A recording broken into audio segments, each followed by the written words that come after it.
Здравейте хора от Киото. Пътувахме днеска с Шинкансена, бързия влак от Токио. За тези, които не са гледали предното видео, много детайлно разказваме и показваме нещата, които правим в Токио.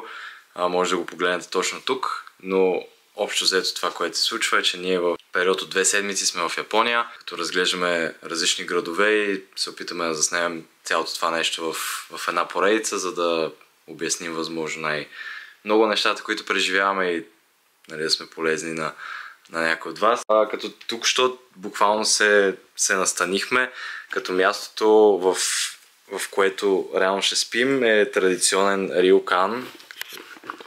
Я завърти да покажа. Да, общо взето се спи на земята, на такова татами, рогоска, като тук си имаме масичка, възглавнички. Това представляват леглата ни. Чакай. Да, те реално са нещо като възглавница. Какво правихме последния ден в Токио? Бяхме в японската версия на Disneyland, a.k.a. Disney Sea. И имаше най-различни влакчета, които може да си представите. Имаше за малки, за големи.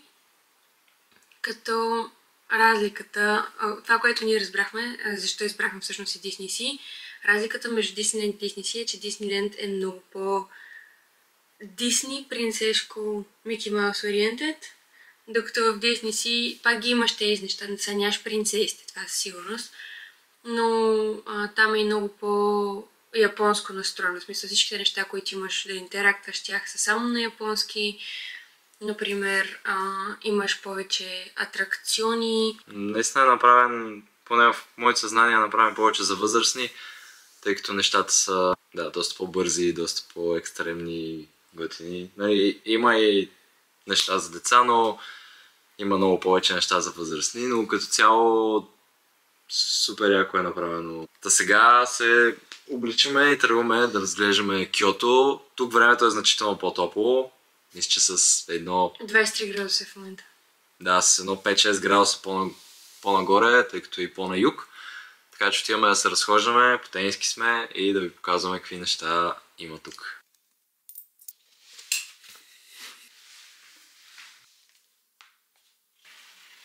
Киото е значително по-малък град от Токио, като за разлика от 30 линии на метро плюс влакове и какво ли още не. В Токио, в Киото има, мисля, че 2 линии на метрото и повечето неща са с автобуси, но като цяло града най-добре се разглежда ходейки, въпреки че има места, които са в различните части на града и не са чак толкова кратки разстоянията, пак повечето от нещата може да ги разгледате докато се разхождате, пък за съответните неща, в повечето случаи метрото върши работа, като имаме сега около 20 минути до метрото и след това ще се пуснем, както се казва на чист български, даунтаун, за да хапнем нещо. Нещо. Да хапнем рамен. Много хубаво рамен място сме си намерили. Сега ще видим колко е хубаво и ще ви кажем дали заслужава, дали го препоръчваме. 2 hours later. Раменът беше страхотен. Силно препоръчваме това място, като ще оставим в описанието под видеото адрес, за да може да го намерите, ако случайно идвате до Киото. Като при нас вече е вечер, тъй като тук много бързо залязва слънцето, но и много рано се съмва, така че ние отиваме да разгледаме Киото пеша вечерно време, така че ви оставяме с няколко кадри и отиваме да лягаме, защото утре имаме доста активности.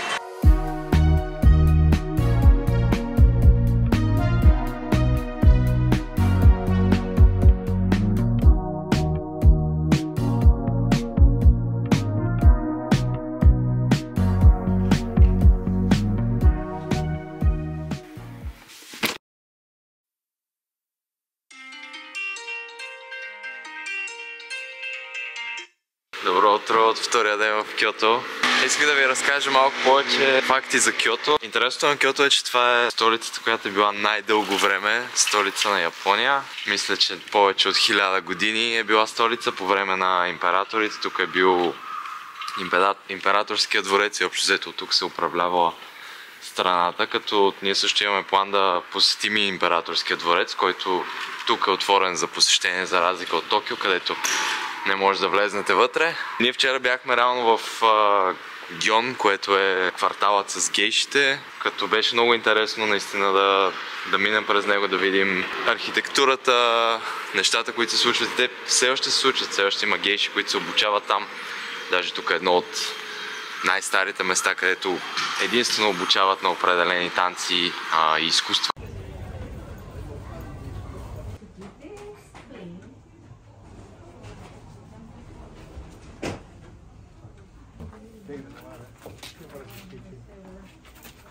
Преди малко бяхме на чайна церемония. Наистина преживяването беше веднъж.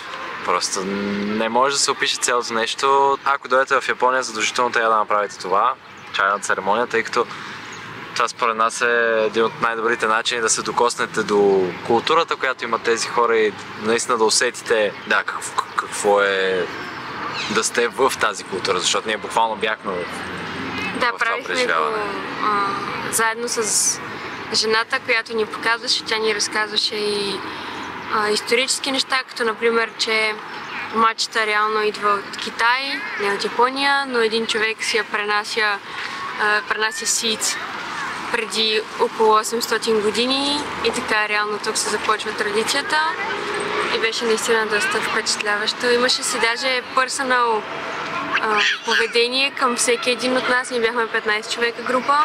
Да. И беше много... Един път. Мястото, на което ние бяхме, принципно има доста места, които може да направи тази чайна церемония, но мястото, което ние бяхме, беше в Киото, тъй като, както казахме малко по-рано, е, че тук в Киото са най-запазени традициите, ние затова решихме да го направим тук, така че ще оставим мястото, в което ние реално направихме чайната церемония, защото освен самата церемония, има обличане в кимона. Като цяло локацията е много красива, имат градинка вътре, в която може да си направите снимки след това. Така че ние супер много препоръчваме това място за чайна церемония, ако дойдете тук. И мястото е печелило няколко награди за най-добър избор туристи за чайна церемония. Да. И говориха много в английски. Да, мястото е топ. Сега малко по-рано видяхте сърните, които обикалят. Сме в Нара, където Нара е известна с парка си, с сърните, които обикалят свободно тук и може да ги храните с крекери, да се доближите до тях.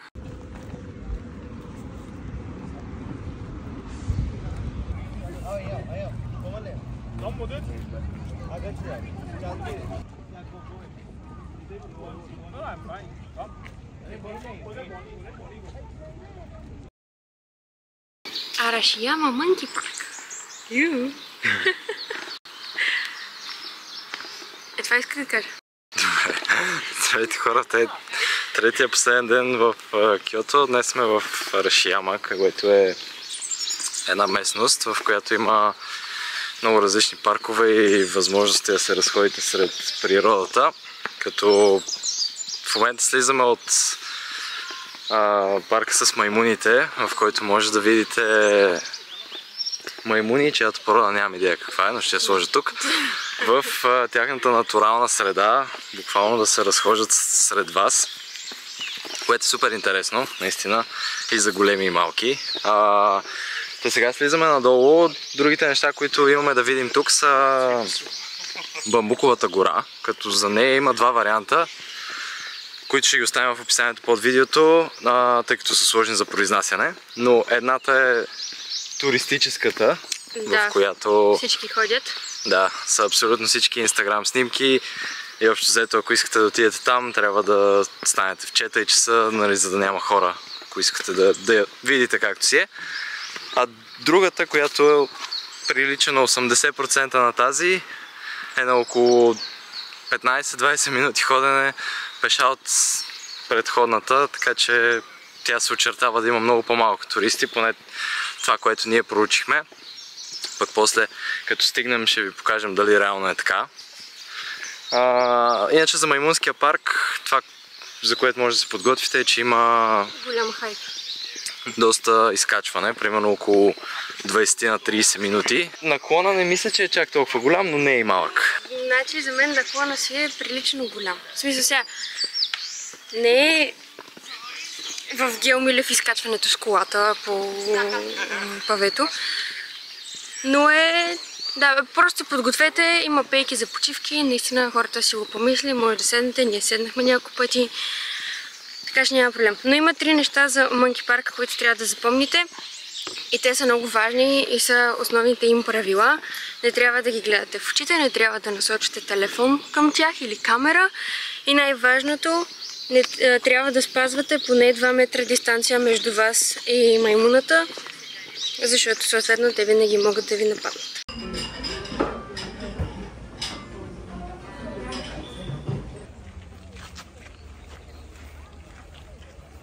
Не успяхме да стигнем до другата гора, която ви казахме, тъй като щяхме да си изпуснем резервацията за едно много яко място, но първата бамбукова гора, която е най-известната, е навсякъде в Инстаграм. На мен ми се стори окей. В смисъл имаше много хора, но пак като биеш някъде в страни имаш място, където да си направиш снимка. Така че аз мисля, че е окей. Но другата гора все пак ще оставим в коментарите, ако отивате или сте били там, споделете как е, дали има наистина по-малко туристи от това, което ние сме разбрали. Като изключим хората, които въобще не се съобразяват тук. Преживяването в Киото беше супер яко. Ако не сте гледали предното видео за Токио, ще оставим линк точно е тук, за да може да го видите, тъй като реално там започва нашето приключение в Япония. Ние сега оставаме да се насладим на града, тъй като утре пътуваме за Осака и там ще направим следващото видео, което очаквайте отново точно следващата седмица. Ще разкажем малко за Осака, където също има много интересни неща, които има да се видят. И сме планирали да пътуваме за много интересен влак до там. Да. Така че абонирайте се, харесайте това видео, ако ви е харесало. Наистина така ни показвате, че нещата, които правим, са интересни. И ние ви оставяме с малко нощни кадри от Киото. Айде! Чао!